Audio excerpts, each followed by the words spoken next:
మకర రాశి వారికి ఈ వారం మధ్యస్థ ఫలితాలు గోచరిస్తోంది. వృత్తి ఉద్యోగాల పరంగా చిన్నపాటి డిస్టర్బెన్స్ ఉండే అవకాశం గోచరిస్తోంది.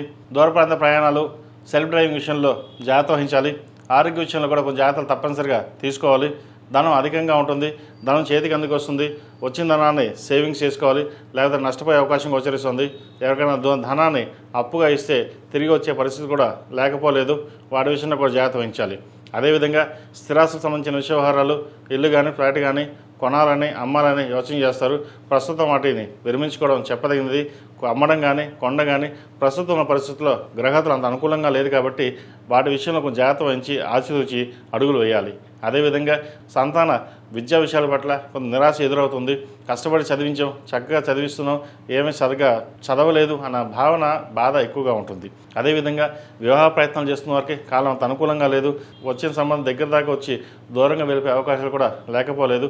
వాటి విషయం జాగ్రత్త వహించాలి. వృత్తి ఉద్యోగాల పరంగా కొంత సానుకూలంగా ఉన్నప్పటికీ మానసికమైన ఇబ్బంది లేదా మానసికమైన క్షోభ అనేది ఏదో ఒక వెళ్తే అనేది ఏర్పడుతుంది.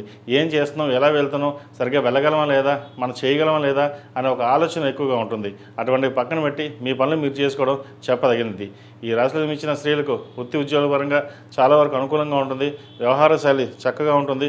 చేసే ప్రయత్నాలు ఏవైతే ఉన్నాయో కలిసి వస్తాయి. స్థిరాస్తికి సంబంధించిన విషయాలు సానుకూలంగా ఉంటుంది. మొత్తం మీద గడిచిన వారం కంటే ఈ వారం కొంతవరకు బాగుంటుంది. రియల్ ఎస్టేట్ రంగంలో ఉన్న వారికి, సాఫ్ట్వేర్ రంగంలో ఉన్న వారికి కాలం అనుకూలంగా ఉంది.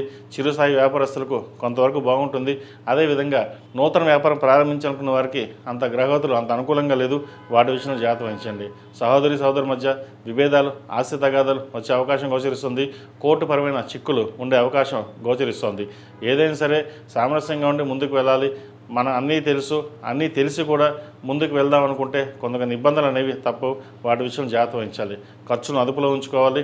అదేవిధంగా పర్సనల్ లోన్కి, క్రెడిట్ కార్డులకి ఎంత దూరంగా ఉంటే అంత మంచిది. ఈ రాశివారు ప్రతిరోజు ప్రతినిత్యం ఓం నమః శివాయతో దీపారాధన చేయడం, అదేవిధంగా ఆంజనేయ స్వామి వారికి 8 మంగళవారాలు ఆకుపూజ చేయించడం, 8 మంగళవారాలు సుబ్రహ్మణ్య స్వామికి అభిషేకం చేయించడం చెప్పదగిన సూచన. ఈ రాశిలో జన్మించిన వారికి కలిసి వచ్చే సంఖ్య 2, కలిసి వచ్చే రంగు బ్లూ. ఏదైనా పని మీద బయటకు మంగళవారం కానీ శుక్రవారం వెళ్ళండి, మంచి ఫలితాలు సంప్రాప్తిస్తాయి. ఈ పూజస్టోర్.in పసుపు కుంకుమ నుంచి దేవతా విగ్రహాల దాకా అన్ని రకాల పూజలు, వ్రతాలు, గృహప్రవేశం, హోమాది శుభకార్యాలకు కావలసిన పూజా సామాగ్రి అంతా ఒక్కొక్క క్లిక్ తోనే మీ ఇంటి వద్దనే పొందండి. ఈ పూజస్టోర్.in